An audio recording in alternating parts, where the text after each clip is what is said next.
எல்லாருக்கும் வணக்கம். இது நம்மளோட டே ஓல்டு சிக்ஸு. இது நேற்று முந்தானத்து இந்த 2 நாளில் பொரிச்சது. நம்ம ஃபுல்லாகவுமே சிறுவிடை தான் வச்சுருக்கோம். ஆனால் இது அப்படி இல்லை, இது இடவெட்டு. நம்ம வெளியிலேருந்து தான் வாங்கியிருக்கோம். ஏன்னா நம்ம முழுசாக குஞ்சை வளர்த்து கோழியாக்கி தான் சேல் பண்ணுறோம். இப்போ சிறுவிடையை நம்ம அப்படி விற்கும்போது கிலோ 450 ரூபா ரேஞ்சில் போகுது. ஒரு கோழி 1 கிலோ 1,4 கிலோ தான் இருக்குது. 550-600 ரூபாய்க்கு உள்ளே தான் போகுது. இது வச்சுருந்தவங்கக்கிட்ட இதோட பேரண்ட் ஸ்டாக்லாம் 2 கிலோ வரைக்கும் வரும். பெட்டை கோழியை கொஞ்சம் பெருவிடையை போட்டு கிராஸ் பண்ண மாதிரி ஒரு ப்ரீடு. அதனால் அந்த இடவெட்டு சிக்ஸ் நம்ம அவங்ககிட்டருந்து எடுத்திருக்கோம். இதுங்களுக்கான ப்ரூடிங் செட்டப் மொதல் நாள் இது கருப்பட்டி தண்ணி வச்சுருக்கோம். ஃபஸ்ட்டு டே கருப்பட்டி தண்ணி தான் நாங்கள் எப்போதுமே வைப்போம்.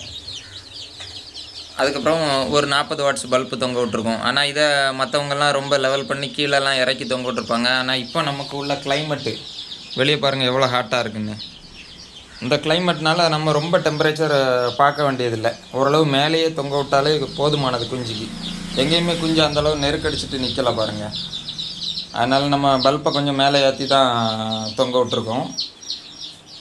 நம்ம இதை சிக்ஸ் அடல்ட் ஆக்கி சேல் பண்ணலாம் அப்படிங்கிற மாதிரி ஒரு ஐடியாவில் இருக்கும். மந்த்லி கண்டினியூவாக ரொட்டேஷனாக மந்த்லி அடுத்தடுத்த சிக்ஸ் இறக்கி ஒரு 4 மந்த்துக்கு அப்புறம் பேட்சாக குஞ்சை சேல்ஸ் பண்ணலாம், மாதம் இன்கம் வரும் அப்படிங்கிற மாதிரி ஒரு ஐடியாவில் இதை எடுத்துருக்குறோம்.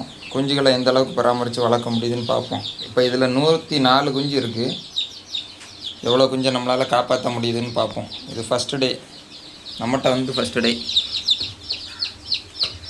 குஞ்சுகள் எல்லாமே ஓரளவு மிக்சிங் எல்லா கலர்லேயுமே நம்ம செலெக்ஷன் பண்ண முடியாது, அவங்க தர்ற குஞ்சு தான்.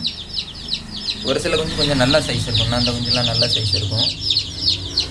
மற்ற கொஞ்சம் சின்ன குஞ்சுகளுமே இதில் இருக்குது. சிறுவிடையும் இருக்கும், கொஞ்சம் சைஸில் பெரிய குஞ்சுகளும் இருக்கும். எல்லாம் மிக்சிங்காக போட்டிருக்காங்க. கருப்பட்டி தண்ணியும் குடிக்க ஆரம்பிச்சிட்டு ஃபீடு ஈவினிங் தான் வைக்க ஆரம்பிப்பேன். தண்ணி நல்லா குடித்த பிறகு ஈவினிங் தான் ஃபீடு இறைய இன்ட்ரடியூஸ் பண்ணுவேன்.